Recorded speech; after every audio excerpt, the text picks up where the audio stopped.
on a reality show is detrimental to a relationship, but clearly you're all doing really well here. So how do you make it work? And was it a problem for any past relationships? Whoever wants to start. I didn't hear the question. I didn't hear the question again. Kyle, jump in. No. I think everyone, I mean, look, I think being in a relationship on TV is like just volunteering to be the piñata of your television show. That's true. Yeah, everything. I want to say, like, I feel like only the strong survive, right? Only the strong survive.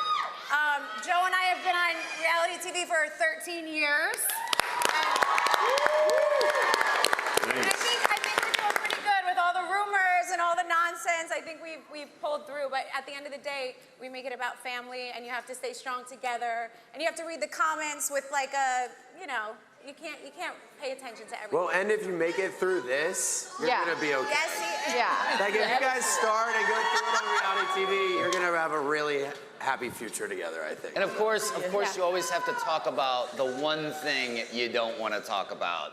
You know, there's always that pressure, you know, to have those tough conversations all the time. Speaking of tough conversations, since I have you two, so, and this is for everyone, but do people love a good cheating scandal, unfortunately. So do people ever approach you out? And I'm looking at you guys because I know Miami Girl's back and you don't have to talk about her, but do people come up to you think, like trying to start something so they get their 5 minutes of fame? Oh, have you ever seen The Real Housewives of New Jersey? Yes, I have. Yes, I mean, unfortunately, especially like newbies or like friends of, for us, I know you're not all housewives, but friends of the housewives, they will do anything for their like 5 minutes. And usually a cheating scandal is like a big one, right? So there's a lot of pressure for couples. I think that you need to give it a little respect when you can actually put your relationship out there, show your highs, show your lows. Like, it's not easy to be Agreed. Yes. Yeah, and a round of applause for making it work.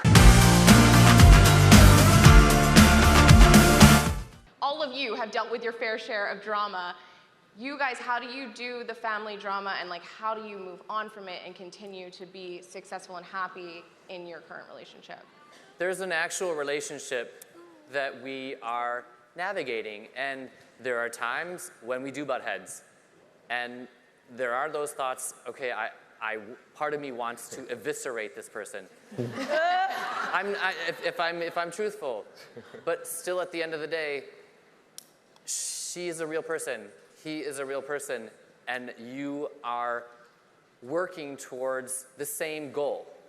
Yeah, I'm more nervous about how he interacts with my parents than how we interact. I'm not worried about this interaction. He is very protective. I'm more about how he interacts with my parents. How has life changed since you guys exchanged vows? We use the H word a lot. We do. I go to coffee, Starbucks. I'm like, oh, my husband will have this. And they're like, we didn't ask you that. And I'm like, oh, my husband. It is sweet. The interaction with his parents, it is different. Because I know that I have that contract that gives me some, it just changes the level of intimacy that you're willing to have with them.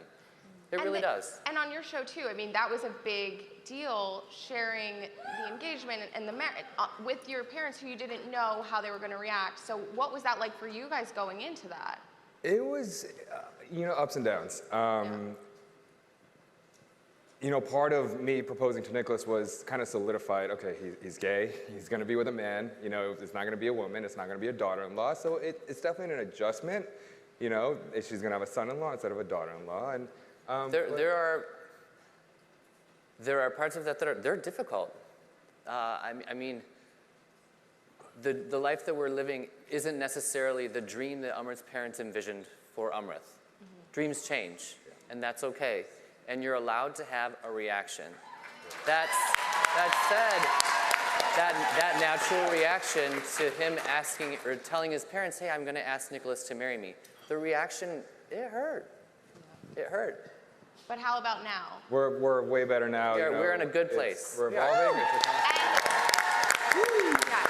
And so many people, fans, have said you two are such an inspiration to them. So thank you for being that. And I'm sure that feels really nice. It does. Yeah, it does. Good. When's an appropriate time to get engaged, you think? And right now would be fine too if you guys want to make some headlines. Whenever Paige is ready to say yes, I'll probably propose, but... Everyone forgets. Putting everything on me. No, well, everyone comes up to me and they're like, when are you gonna propose? When are you gonna propose? I'm like, this is up to her. I have a feeling that we're gonna end up getting married one day. It'll be great, but I don't know if she knows that yet. So. Oh, now we all know who wears the pants. So self-deprecating. Keep working on it, Craig. No, because I mean, I think you'll get to see it actually come out on one of the shows coming up. For Todd and Kandi and Melissa and Joe, what would you each say is the secret to longevity, but also like keeping it spicy? And you both have kids, so like that's a big thing too.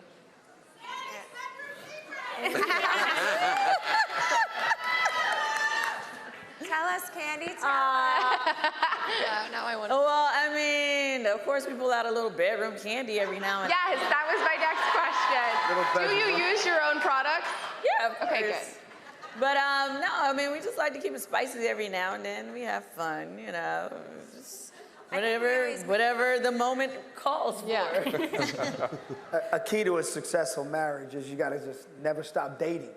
Yeah. And it's all spontaneous. And you don't get into that same routine. Oh, we have kids, we're busy. You know, we put sex aside. No, sex is nonstop. Every other day, it's on. And you tell your woman and you tell your man how hot they are and how sexy you are every day. Compliments. That's fucking relationship, baby. That's how you keep it real. I love it.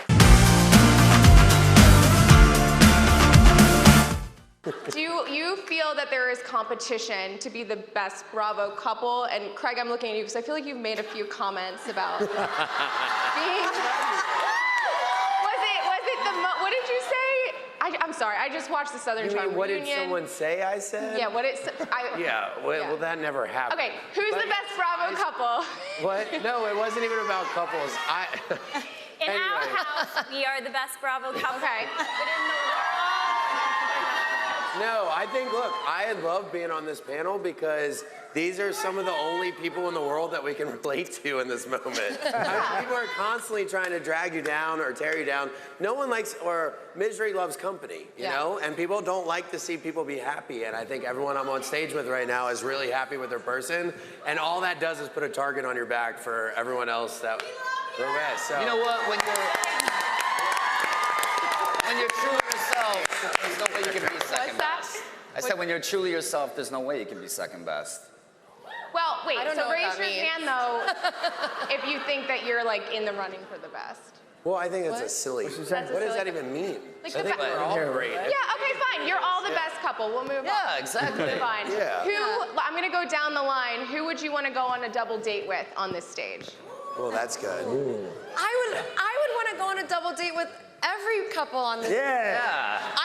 I think everyone here is so iconic. I mean, there are some people, obviously, but we spend a lot of time with like these guys and Lindsay and Carl and Kandi, like these are all our friends. So like, I feel like it would be great to go on a double date with anybody here. Yeah. What I'm about gonna go out and say We should do Melissa a and couple. Joe. a couple trip? Is Andy Cohen in the audience? Like, should we like make a new spin-off right Yeah, now. yeah, spin-off.